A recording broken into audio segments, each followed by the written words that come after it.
Also tonight, We have been elected with a mandate, a very powerful mandate. John Howard sits down with Charles Croucher 30 years after storming to power. This is 9 News with Jane Goldsmith. Good evening. We begin with that breaking news. As we go to air, the situation in the Middle East continues to escalate. Minute by minute, we are receiving new information as the region enters day 2 of the conflict. Israel has just launched a fresh wave of strikes on Iran. This is footage from the Israel Defense Forces of what they claim is the dismantling of an Iranian terror regime headquarters in Tehran. The IDF says they've eliminated nearly 50 senior leaders of the regime. Plumes of smoke can right now be seen rising from right across Tehran. There are reports explosions have been heard near its broadcasting complex.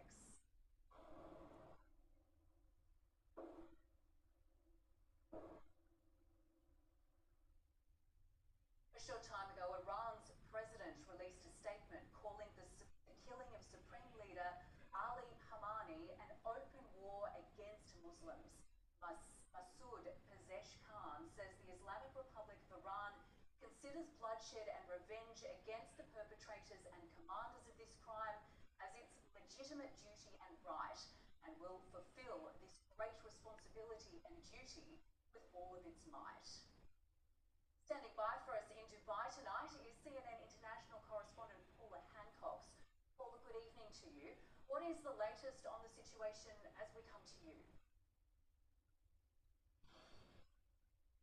Well, Jane, we know that Israel says it has launched a fresh round of attacks against Iran. As you say, we have been seeing images of plumes of smoke in different areas of Tehran and beyond. We know that they have been targeting the leadership. They have been targeting the missile capabilities of Iran as well, trying to lessen the retaliation that we have been seeing over well over 24 hours now against Israel and the wider Middle East. Now in Israel, we have been seeing people heading to shelters constantly over the past 24 hours and more as those air raid sirens sounded and as more missiles and drones have been incoming. And it has been a fairly similar situation here in the Gulf.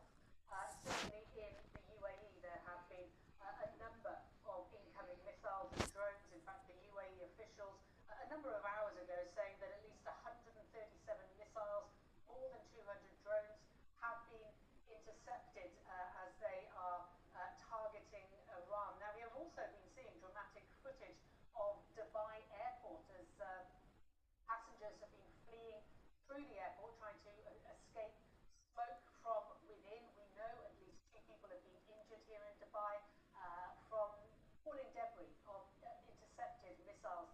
A similar situation in Abu Dhabi as well. A mother and child have been injured. We know 1 person was killed yesterday. So this is really why the shelter in place directive is still in place for many of these Gulf nations. Airspace is obviously still closed. Schools are going to be closed until at least Wednesday with online learning, at least here in the UAE. So life very much on hold for many of these Gulf nations who are completely unaccustomed to this level of missile attack.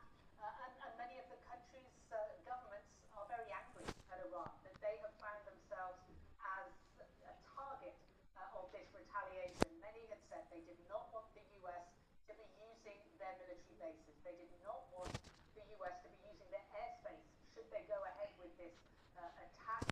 They have been lobbying the US president not to go ahead with these strikes, feeling that this would give them some distance from what the US President Donald Trump has done, but clearly it hasn't. And there is anger that Iran is carrying out this retaliation against Gulf nations as well as against Israel. Jane? Okay, Paula Hancock's in Dubai. Thank you. Live now to Europe correspondent Josh Bavis at Downing Street. Josh, what's the reaction been like there in London and right around the world? Well, Jane, firstly, there's been some development over in Pakistan. There have been protesters tried to storm the external compound of the US Embassy there, shouting "Death to USA." Now, there's some video online that showed the protesters attacking the exterior of the building.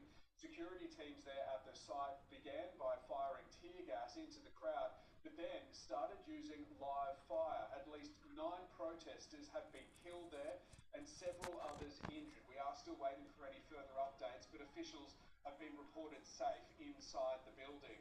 But here in the UK, the British government has been clear that it did not take part in the initial strikes with the US and Israel on Iran, but the British Defence Minister a few hours ago has said that things could be changing and Britain could be taking a more offensive approach, not ruling out joining in with the US and Israel as key allies and British citizens come under threat across the entire Middle East.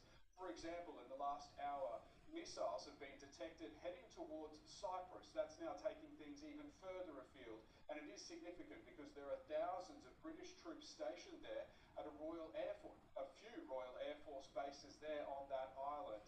But not all countries have been slamming Iran. For example, China and Russia criticizing the US and Israel for attacking, saying this has been an aggressive attack on a sovereign state. Vladimir Putin is now in mourning over the death of the Supreme Leader. He has released a statement. I'll read you one of those lines. He says, "Please accept my deep condolences in connection with the murder of the Supreme Leader of the Islamic Republic of Iran, Sayyid Ali Khamenei, and members of his family committed in cynical violations of all norms of human morality and international law." It's interesting, given that Russia has just clocked over 4 years of a military campaign against Ukraine, but Russia and Iran have been strategic partners.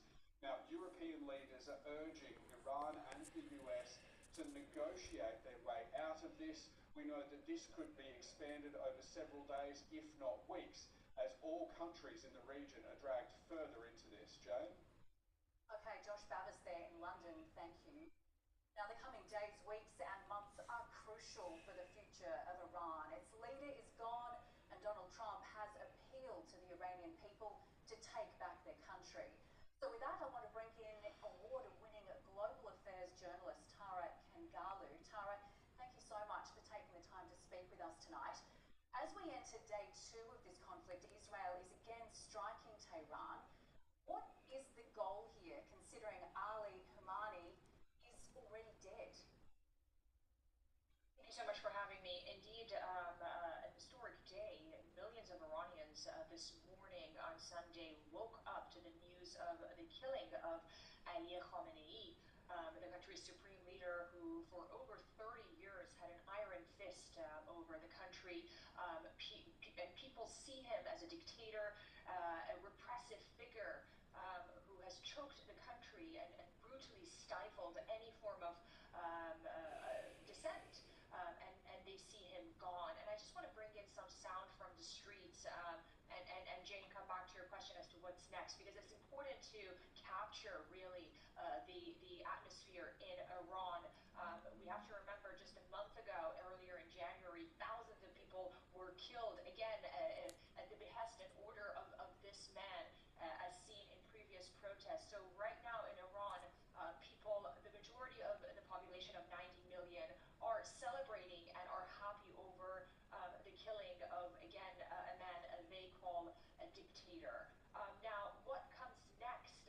Quite frankly, last night I thought President Trump would, in some ways, do what President Obama did back in 2011 after the killing of Osama bin Laden, to come and speak to the nation and claim victory. As we know, President Trump likes to project wins, whether they're quick or they take some time, but he wants to show force and he wants to run with that. But we didn't see that, and that tells us that this campaign is continuing.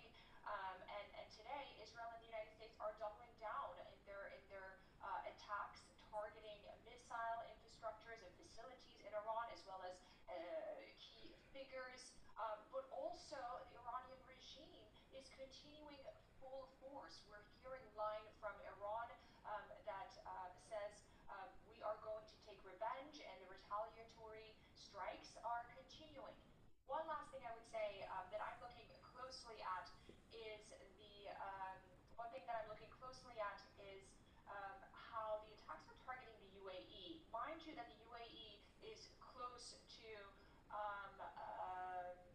Israel. And I wonder if the Iranian regime is doing so in an effort to have the Gulf countries, especially the UAE and then Saudi, to push Israel and the United States to back off so that things can quiet down and perhaps resume diplomacy.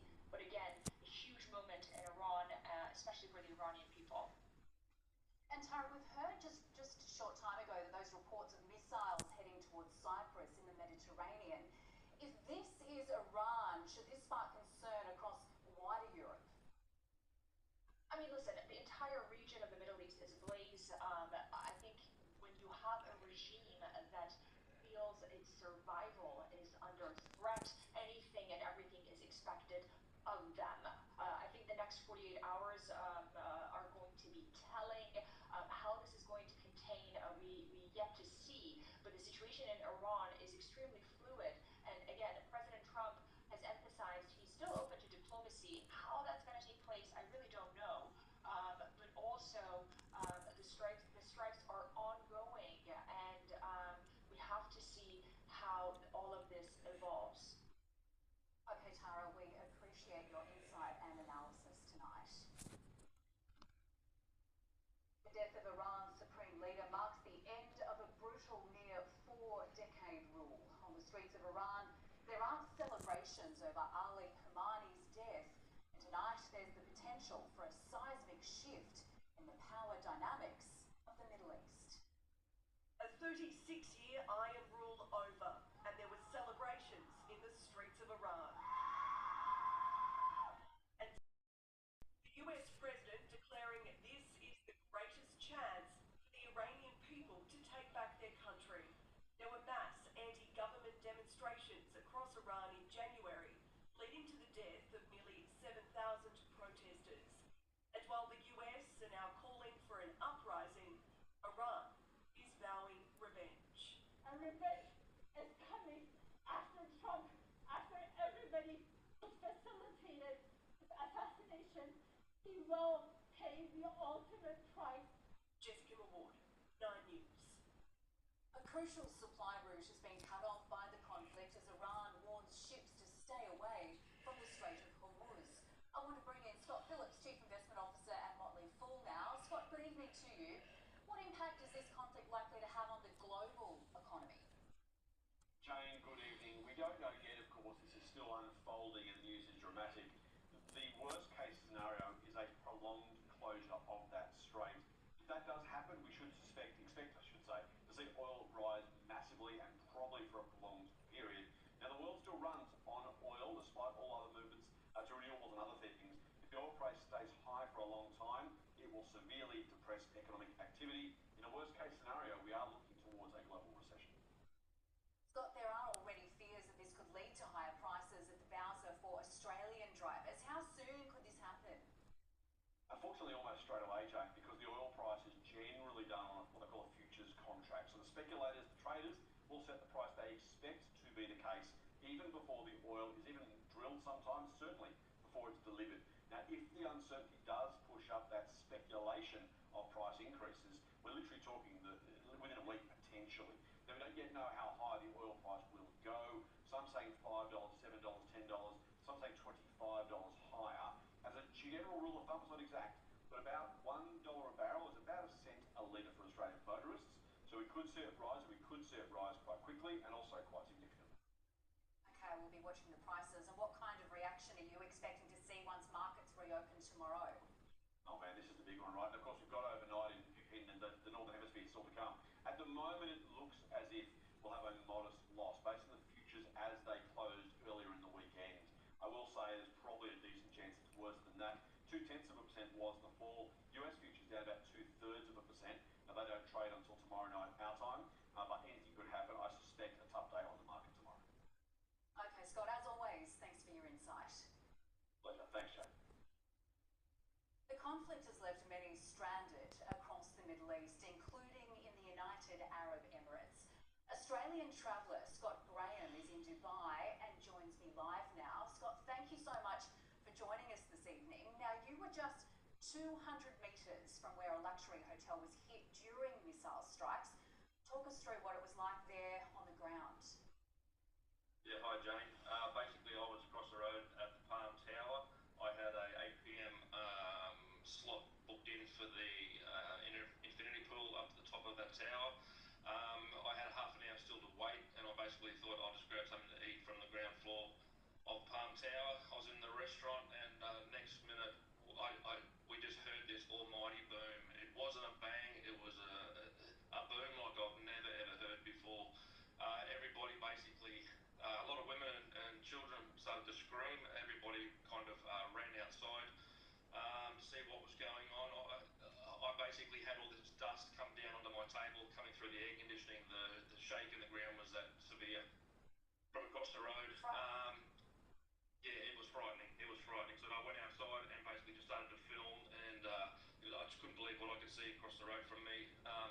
The fear in everybody's faces and the panic across the whole area was just crazy. People, we didn't know what to do, where to go.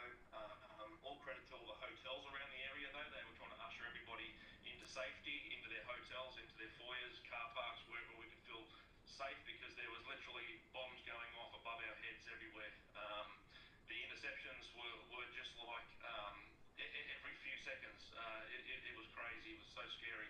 Never felt anything like it before, and I hope I never do again.